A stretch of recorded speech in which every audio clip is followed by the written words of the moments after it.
also been a former minister and worked in sales, and he's been telling stories like this for over 50 years, so I know he's really good at it. And during the time that he's been on this earth, besides the U.S., he's lived in the Philippines, Guam, and Hawaii. A well-traveled man. Give it up for J. White Harris.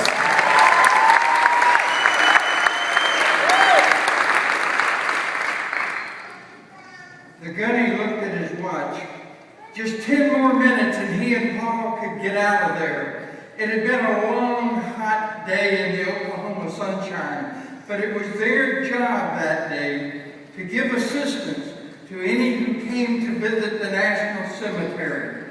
As the gunny looked up, he saw a 20-year-old Lincoln Continental slowly coming through the gate. This car was immaculate. It sparkled. It looked like it could have come off the showroom floor that very day. The gunny thought, that's all we need, somebody coming in at the last minute. We're going to have to stay here extra today. The car slowly pulled into the parking area. And the old lady driving it took so long getting out that the gunny thought she must be paralyzed. But he knew his duty, and as he stepped out to walk to the parking area, he gave an accidental grunt of pain from an old injury in his hip.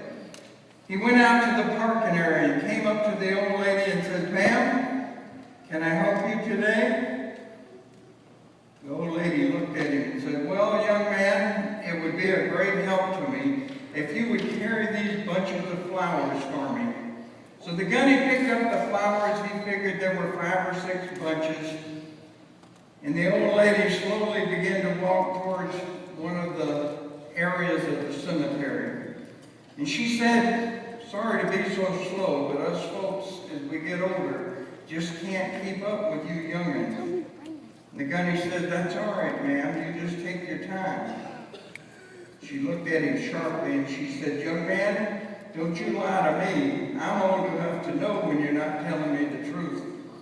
And she looked at him again. She says, "Combat wounded, I see." He says, "Yes, ma'am." They went on to the section of cemetery and she found a grave there. And she took one of the bunches of flowers and laid it on the grave. And she said some words the gunny couldn't quite make out. It was the grave of Robert M. Jones. She moved on and found another grave. Again, she took a bunch of flowers and laid them at the grave. And this one was the grave of Charles E. Allen. Again, she said some words the gunny couldn't make out. And she moved on to another section of the cemetery and found the grave of James W. Jones. Again, she laid flowers there and said some words the gunny couldn't understand. She moved on to a nearby grave of William R. Sims. Again, she placed the flowers and said some words the gunny couldn't hear.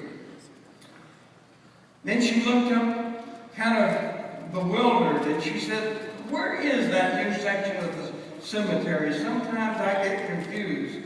The gunny, pointing with his chin, said, "Over there, ma'am." So she went over to the newer section of the cemetery. And there she found the grave of Donald F. Sims, and then nearby the grave of Paul W. Sims.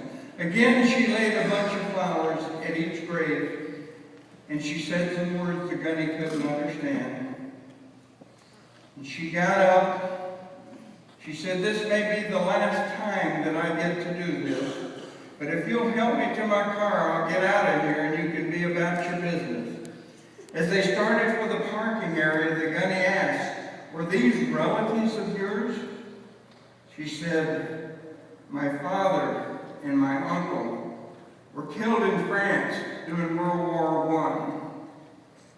My brother and my husband fell in the Pacific during World War II. Our sons were killed in Vietnam. They were all Marines, and they all fell in combat."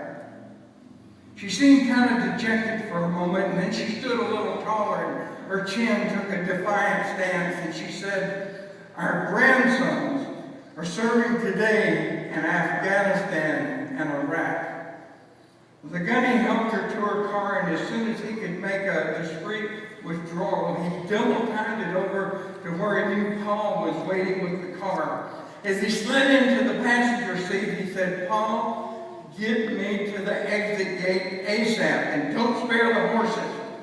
Paul started to object, but when he saw the set of the gunny's jaw, he figured that action was what was called for here. So he put the pedal to the metal, and they didn't waste any time going around the service road and making it up to the exit gate.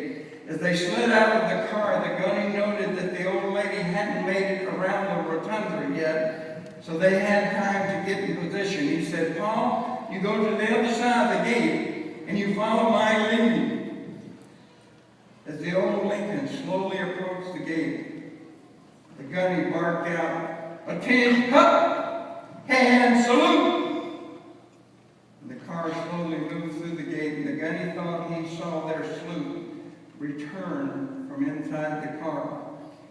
And there you have it, two aging Marines, pot bellies just beginning to show.